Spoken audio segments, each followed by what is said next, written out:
Hi guys, what's going on? And welcome to a very much more historical Rome 2 video today. As stood before you right now is a full sort of Middle Republic Roman legion. And we're just going to take a bit of a look at the formation, the Triplex Acies. It's their arrayed in, look at the individual units of this time of the Republican period, and kind of how these different units were formed. So, right out at the very front, we have the Velites, the Velites. These are sort of some of the youngest and lesser experienced, as well as being the poorer members of Roman society. These are the skirmishers. They have a light shields and some heavy javelins. And these can be expected to sort of get involved in sort of the very early stages of the fight. They'll be expected to charge forwards, make use flinging their javelins, skirmishing with the enemy infantry, trying to pepper the enemy front lines and do as much damage as they can, and just sort of be a harassing force, sort of an early type of light infantry. And they're very effective at their role. While we're looking at ranged, it's also pointing out that sometimes auxiliaries were used. In this case, we've got some auxiliary Balearic slingers here at the back line, just a couple of units supporting the legion, as we can see in these two here. But once we get past the skirmishing roles, we move on to the hastati. These are some of the lesser experienced, the greener soldiers in the Roman Republic. And as you can see, each a manipole, each one of these is a manipole, and a legion has 10 manipoles of hastati, which we can see arrayed out here. These are sort of some of the poorer soldiers as well, similar to the Velites. They don't have the best equipment. They don't have much in the way of seasoned campaigning. The Romans decided that these are the best people to put on the front line. Not only do they gain valuable experience, but you're not wasting your more veteranized and seasoned soldiers in the sort of opening part of an engagement. That's why we see the hastati up front. Each manipole consists of 2 cohorts of around 60 men, which is sort of roughly half this unit.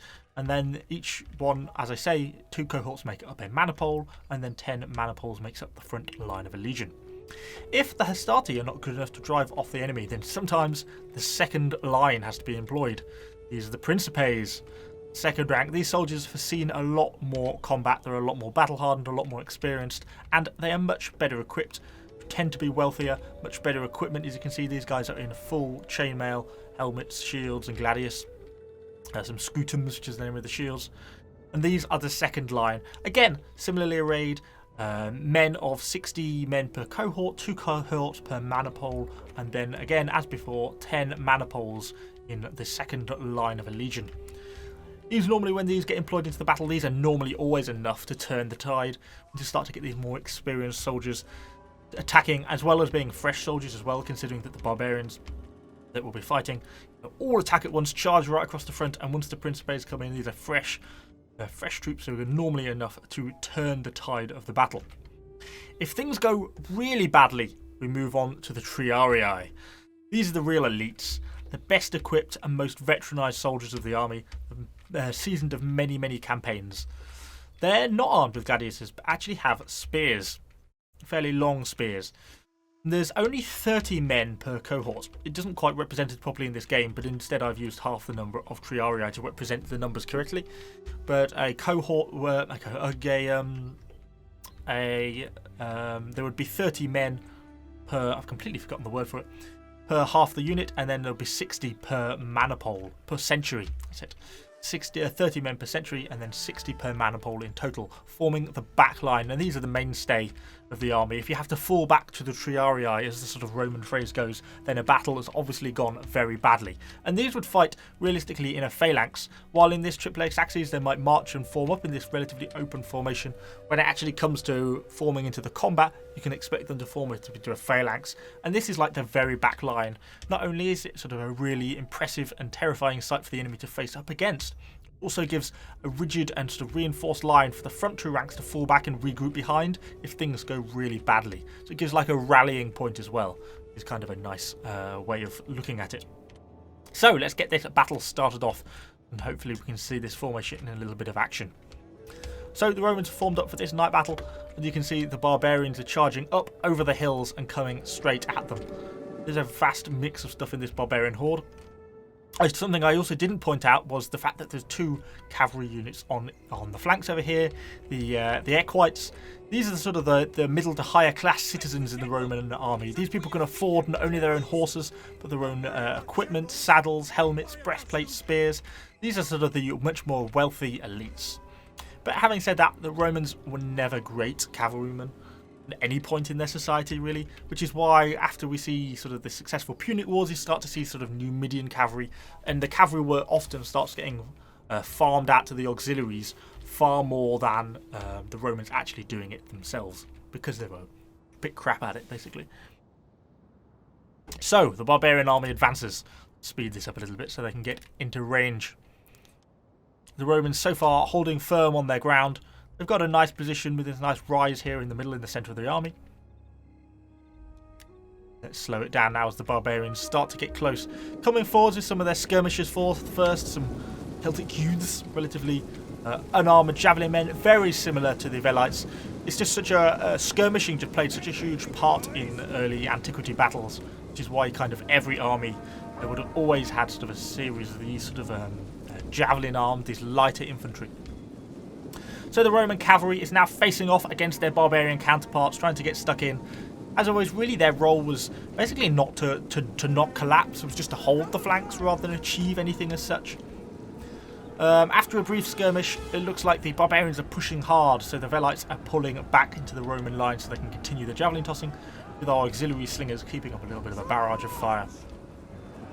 And then across the fronts, the Romans, as a general rule, tend to countercharge with the hastati, so they're getting stuck in now against these barbarian warbands.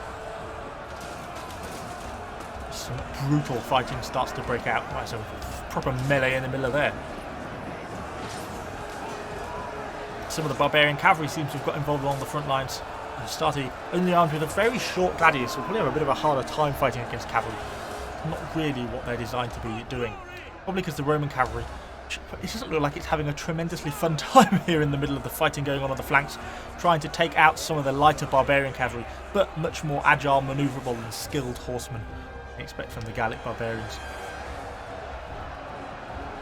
Some of these front lines seem to be struggling, and it seems a lot of the commanders decided to deploy a lot of the principes into the fight. As you can see, that second line getting stuck in, really reinforcing the fights that have broken out along the fronts.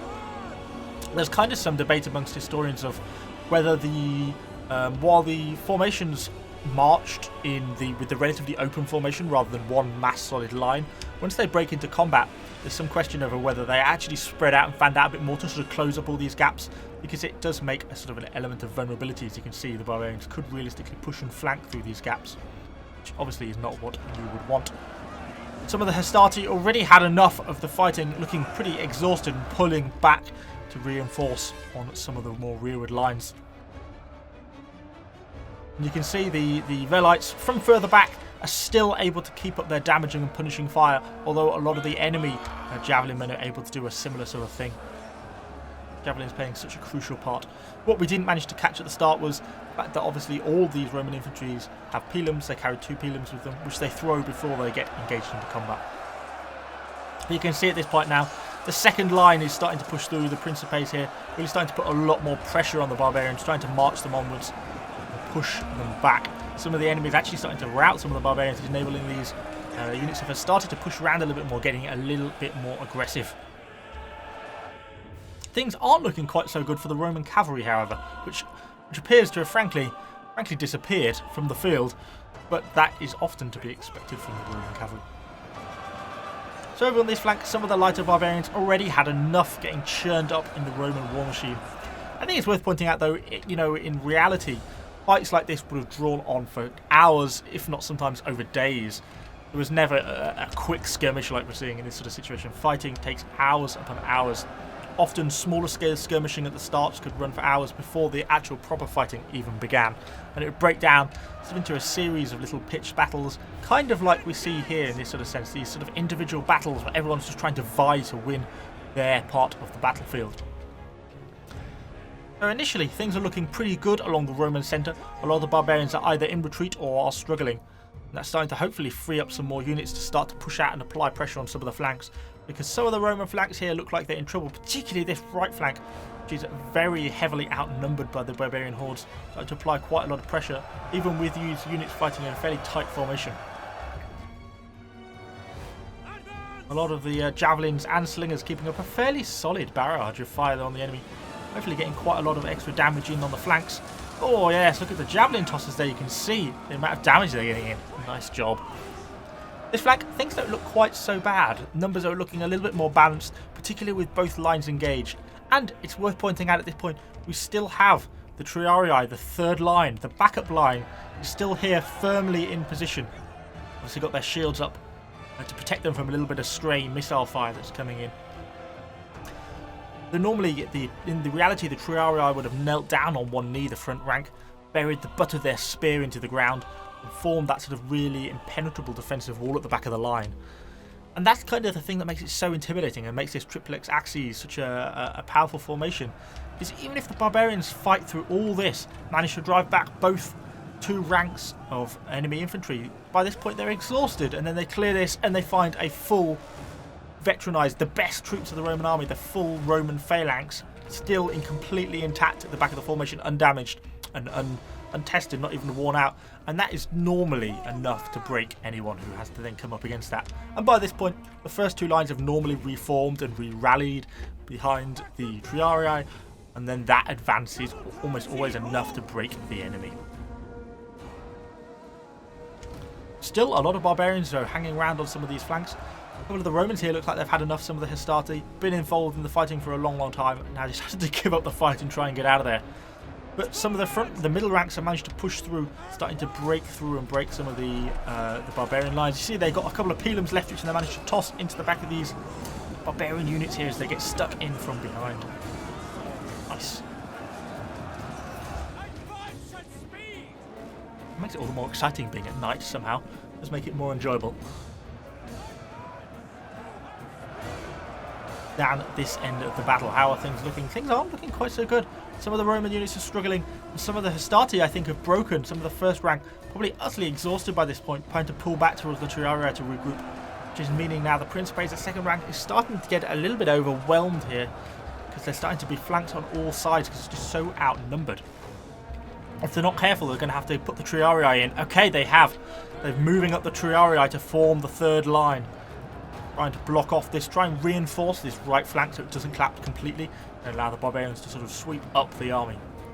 Over here on the left flank, things are looking a lot more positive.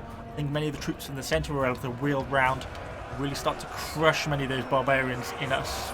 Yeah, they're absolutely being sandwiched in a Roman sandwich, getting absolutely cut down by those short gladius weapons. Quite a lot of barbarian cavalry still here on the flanks, trying to harass, trying to get stuck in on the flanks of these Roman armies. Obviously, the Roman cavalry were not really a match for their much better barbarian counterparts. How's this flank looking?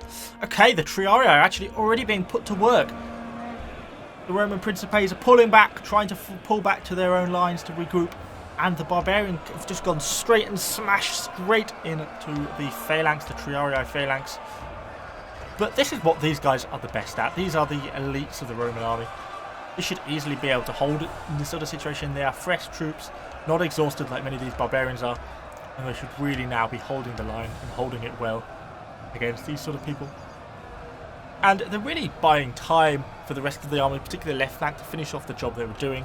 We've got the troops over here that are still engaged, and once they've finished their job, then the reinforcements will be down to finish off and sandwich these barbarians. It really is just a matter of time now for the Romans to finish off the work that they've started. They're still having some trouble with some of these skirmishes. They're trying to get stuck in, trying to get them involved, trying to get them engaged. A couple of barbarians are regrouping there, but by and large, this flank is really now under our control, and it's only a matter of time before they come down, flank, and finish off these couple of barbarians down on the bottom. Because the triari really, now they've embraced from that initial push, reformed the lines. Look at that, they're barely even unfazed by these barbarians down here. And cavalry against spears is never going to be a particularly favourable engagement. So, that's pretty much it. Hopefully that kind of gave you a bit of an overview of what it's like. I know that was perhaps a little dramatised in places, but all the information hopefully I've given you is pretty much true. This is the exact layout of sort of the Middle Republic legions pre-Marian reforms. I just thought it kind of made for an interesting video, something a little bit different from what I normally do. And rather than just online battles that are just sort of the same thing over and over, I kind of thought it would be nice to try something a little bit different and kind of demonstrate a little bit of history as well as hopefully a bit of an entertaining video. So if you've enjoyed it, do let me know what you think in the comments down below. If this is something you'd like to see with other nations, maybe we can look at sort of some Greek phalanxes, some pike formations and stuff. That's something you'd be interested in. Do let me know down in the comments down below. Subscribe to the channel for lots more content from Total War and hopefully a little bit of a history content, and I shall see you all on the next video.